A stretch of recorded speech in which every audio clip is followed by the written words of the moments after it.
to the Hilton since. So I think you all know that. Maybe it hasn't been reported, but he has been. So we're always going to look at past visits and evaluate them. But no, we're going to get our protectees where they need to go. And if that means going to a hotel, we will figure out how to segment that off, just like we did with the White House Correspondents' Dinner. But no, we'll always evaluate every site, even if it's the same site, again, and send another advance team. Right, and the reason I asked that question was because the suspect appeared to check into the hotel to use that to sort of set himself up unnoticed. Look, there's almost 2 sites the way that hotel is built, and that's why we'll evaluate it. The way the magnetometers where they were placed in proximity to the hotel and actual dinner, what I think wasn't reported and what I spent a lot of time afterwards was explaining to people, you were talking almost 120 yards. That's over a football field away, and the reality of it is we expect things to happen at the magnetometers, which is why we set them up. But no, we'll always evaluate every site differently, even if it's the same site, because things do change at the site. Go ahead, you guys can help. Going into this Friday, it is somewhat unusual to have an event that is in many ways a redo of an event where there was a situation. How do you approach this? What is your sense of reassuring the president, those guests and attendees about how this will be different? Yeah, look, it's almost what I just answered. We will always evaluate every site, and right now we have an advance team there, and they will take back and they will set up a plan to set that site up for success, just like we did at the White House Correspondents' Dinner at the Hilton. That is a success. That is why we set up checkpoints. That is why we have our teams, our special teams in place, because we do plan for that. And that's the reality. That's sometimes what people don't understand. If we didn't need the magnetometers, we wouldn't set them up. We do expect bad people to show up. It's just a reality of where we are. But we're treating it no different than any other site that the president goes to. Like I just mentioned, the president has been back to the Hilton. The president was just up at MetLife Stadium. We had 100,000 people there that we screened, not only successfully, but we set up a safe environment for all the attendees there. So we're always going to evaluate the site and set up a good security plan, and that's in conjunction with our partners. On a broader question, there are threats from Iran. It's a hostile global environment. The president has talked a few times about his own risk of assassination. Obviously, he's been through a few attempts. Do you have a concern that your protectees, whether it's the president or any of the others, feel a greater weight of the risk that they face? And how do you incorporate that into your plans and how you deal with this? And if you can give us a picture of the kind of the rise in threats as you see them. Yeah, I think the first part of the question is hard to discuss because it would discuss some personal and private conversations. But I will tell you that our protectees understand what we do in order to create a safe environment for them, to include the general public. We're always, if we feel that there's a site needs to be evaluated, we'll have a discussion with staff and the protectees. But so far that hasn't been an issue for us, nor has it been for our protectees. And don't forget, we protect former presidents as well. So it has nothing to do with party. It has to do with who we're charged to protect. But we're in constant communication with protectees, the staff, and we're discussing global events, what's happening at the site, and that's how we come up with our security plan. How would you characterize how much danger there is today compared to what you've seen before? Look, I think to start boiling that down to an opinion, I think just wouldn't be a good thing to discuss. I think just generally speaking, we are in a heightened level of a threat environment right now. It's no secret. There are things happening around the globe that are always going to impact how we move, and that's how we evaluate what our security plan is going to be. We do base that off of what's happening, but we're always going to look at the threat environment and where we're going, and just what's happening at the moment. That does fold into the security plan. Okay, I have 2 questions, and thanks for doing this. It's fascinating. When something like this happens, where somebody tried to get into the dinner last time and now there's a redo, do you find that inspires copycats, so there are people out there who feel like they want to finish the job? Can you mind if I? Please go. Yeah. So, no, I think there's this mindset that, oh, it's a redo. We're doing the site. Every site is independent. So we're not looking at this going in like, oh, we're redoing the dinner. Yes, of course, it is a second run for the correspondence dinner. It is another site for us, like the thousands we've done and the dozens we've done since that time, taking it as an independent site. Could it influence others? That goes back to advanced threat interdiction. Like, what is putting people over the edge?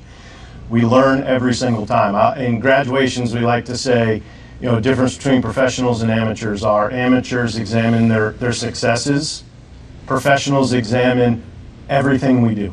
So we examine every single site and we change things and get better every single time. We're not looking at this as a redo of a dinner. We're looking at this as a presidential site with cabinet members and other protectees there, just like every site we do everywhere we go. And If I could just add to that, I think it's important to note that the president has been back to the Hilton since. We have done massive, major events since. I know some other people have tried to take credit for those events, but we have successfully done major events since then. UFC 250 on the South Lawn, Game 3 at Madison Square Garden, the July 4th fireworks celebration on the Mall. That was an NSSE. We pivoted to overseas trips, major overseas trips for the president, and then we pivoted to the president attending the FIFA along with foreign heads of state, and to include 100,000 people at MetLife Stadium. So it's been major events. We have almost every week. This is what the men and women of the Secret Service are doing, and they're just incredible at what they do.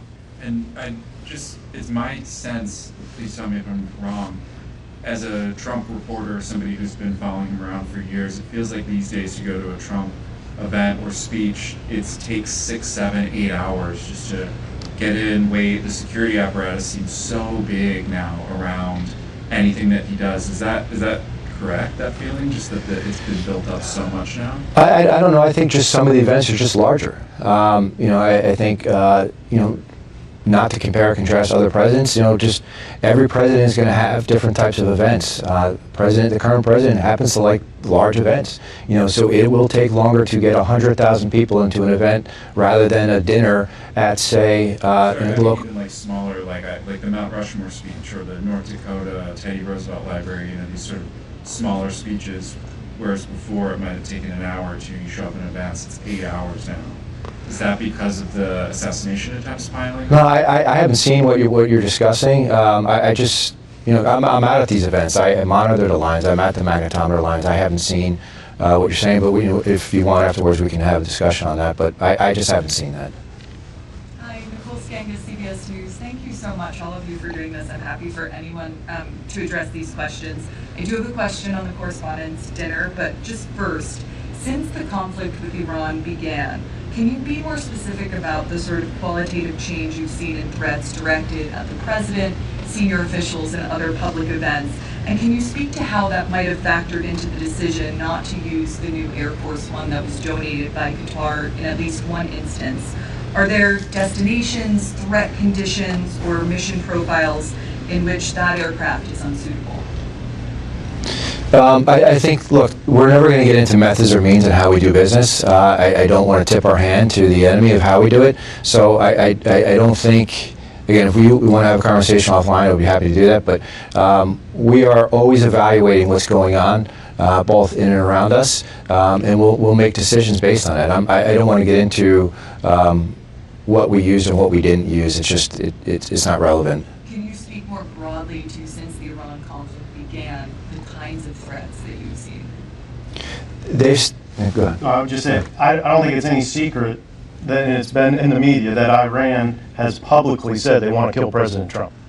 That is broadly. So just take that as media professionals and know there's also other information that we can't discuss.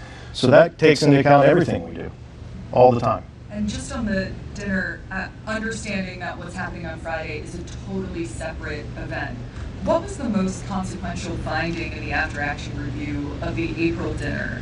And how did that sort of inform preparations moving forward? I'm also curious, understanding that many within the Secret Service viewed that as a success, that the threat was stopped before he ever reached the door.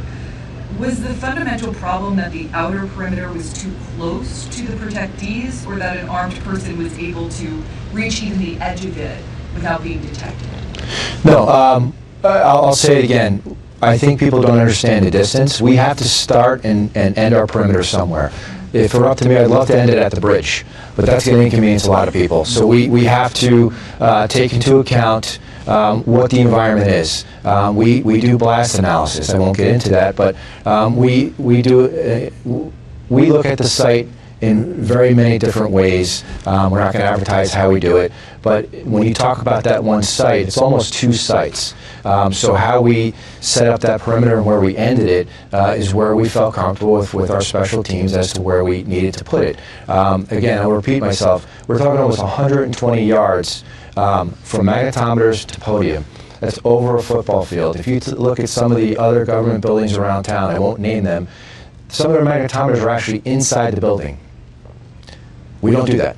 We have standoff distance. And that's where our team, which we have on the ground, felt comfortable doing it, and that's where it happened. We do expect things to happen at the magnetometers, unfortunately, but that's why they are there. And that's where it happened, and that's where it ended. So it did work. The system worked. We can't shut down an entire community when we have an event. It's our job to understand that site and to mitigate the threat and to also allow the best we can business to also run. And as a very last question, can you speak to the fencing around the White House and potential plans to make that permanent, what benefit that would have for the Secret Service, and who would determine whether to keep the doors open or closed, so to speak? We're still in talks about it. If it were up to me, I would put 30-foot fences up everywhere. So, but yeah, I like fences. We've got about 3 more minutes, guys. Sorry. Hi, Nick. Hi, guys. Thanks for doing this. Appreciate it. It's fascinating to listen to. Owen Jensen with EWTN Global Catholic Network. I realize you can't reveal operational details, but how concerned are you about drones being used to attack or protect these of yours? Very. So look, just in UAS in general, no one in federal government or law enforcement is doing more to proactively get after the drone threat than the Secret Service. Nobody in government. Look, the threat's real. We look at Ukraine. We look at just at basic intelligence. It's a matter of time before it comes to the United States. It's happening on the border. We know that. So it's absolutely top priority, top of mind, and it comes down to what we're doing to detect and mitigate. Detection is the key. I can tell you that Secret Service is leading the way in technology that has been recently deployed, and no other government agency has deployed it in the United States of America. Obviously, there's a lot of hoops to jump through, FAA involvement, there's PL 124N in a process to get equipment deployed. But in terms of detection capability and mitigation capabilities, we're leading the way. We're not there yet, but we are leading the way. Just to follow up, I, as others here do, we work at the White House on the North Lawn in those tents there. And I'm not going to lie, sometimes you think, there's one of these things coming in any moment. How safe is the White House from a drone attack? I'll tell you, right now, it's very safe from attack. The technology we're deploying, and not just the White House, at all protected sites, is it's cutting edge right now for us and all of government. So it's coming. Detection is the key, but you keep up with it. But we're doing a tremendous job to stay ahead of the threat, especially at the White House. And I'll tell you, we're also moving these assets around with the president, some of which first time used on American soil ever. So we will use anything and everything, and that's what I keep telling my agents and officers. Like, there's nothing that we aren't willing to do. We want them to feel empowered when we do these advances. To use what we have at our disposal. Following up on the drone issue, one of the issues that happened with Crooks is one of those detective systems went down. There was an officer who had to call the help service of the company.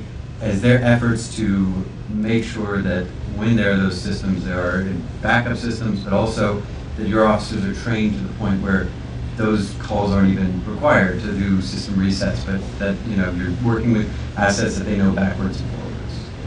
Yeah, so directors made Airspace Security Division a priority. So we are light years ahead of where we were 2 years ago in terms of detection-only equipment, all the issues that you've identified. We're putting significant dollars behind robust, there are full teams that go out now. The training, I was at our training center yesterday, training every day, very good technology going everywhere he goes. That particular issue, I'm confident it's not going to happen again with this director. When was it an issue before? Why was it an issue? I don't think, there's a variety of reasons, and some of it was just deploying the right resources at the right levels, right? At that time, a former president wasn't getting the resources that they potentially should have been getting. I just own it for the Secret Service. That's not happening anymore. Well, I can also tell you, having been there and knowing and hearing firsthand, communication, it's critical. We've, certainly improved that. That is critical to me, is something that I, felt and knew firsthand, that we need to be better and do better. Not just us, but with our partners communicating with us. So that, anytime you see we have a major site, we always have a unified command post. We have all our partners are sitting together, communicating. We're all talking. We're all in the same room, ensuring that what one person hears, everybody hears. Thank you. Thanks, everybody. Anthony, may I ask for one more thing, please? I'm sorry to do this, but for the benefit of the camera, is it possible to have you tell us about who the likely perpetrators are now, based on this research that you've done, the mental health piece and the fact that they're showing signs, just so we can get that out to our audiences? Sure, absolutely.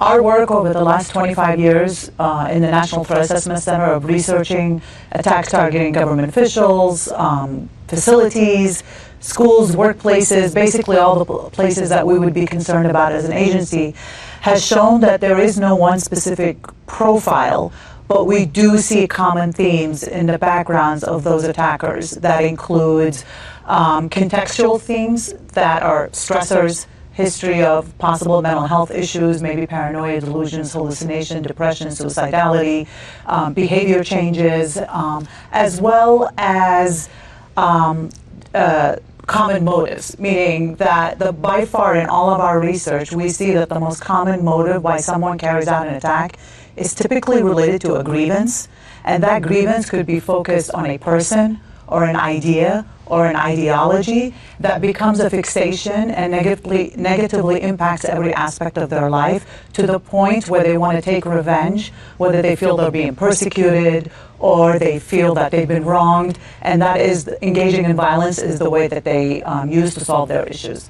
And how are you learning about these threats that is different than what you learned before? No longer the handwritten note, but different ways? I can tell you that when I first started with the agency, I won't say how long ago that was, but at one point we created an internet threat desk, and it probably had like 7 people on it. But now with the advent of technology, we do that. For us as an agency, our model is how do we identify individuals so that we can assess and appropriately intervene. And the way that we identify them is typically they either self-identify, they bring themselves to attention, we notice it online, or they show up at the White House, we call them gate callers, and they self-identify. But the majority of the information that comes to us is through federal, state, local law enforcement, other government agencies, the VA, as well as a bulk of the internet concerning behavior and threats that we get comes from concerned citizens. They see it before others do. Yes, they often see that online, whether it's a comment in an article, a social media post. They'll either notify local police, they'll notify the FBI, or in some cases notify us directly. And how do you decide which online threats are over the top and which ones are just simply free speech? You've got to go. Investigate them all. Yeah. They all get investigated. If I could just take a moment just to thank everybody here. This is a rare opportunity for us. As I explained earlier, I'm a pretty private person and quiet, but to be in a room with true professionals, it's great to get our story out there, and for you to report that. I think it's great. It's a good partnership. Just ask for to be fair, because we often don't toot our own horn. Probably should sometimes, but I appreciate everybody giving their time to us today. It's really great. Thank Stay you. stranger. Thank you. Yeah. Don't be a stranger. Yeah. Thank you very much. Thank you. Yeah. Hey. That was so interesting. Oh, thank you. Thank you. Hi, Pierre. Thank you. Thank you so much. So interesting. Kelly, first, My name's John too. We appreciate your time. Thanks, that was really thank you. Thank you. This is so interesting. I could have gone for hours. Oh, and I have to. Yes, of course. I didn't bring a business card, but I can. Yeah, let me grab my. Yeah, give me your card.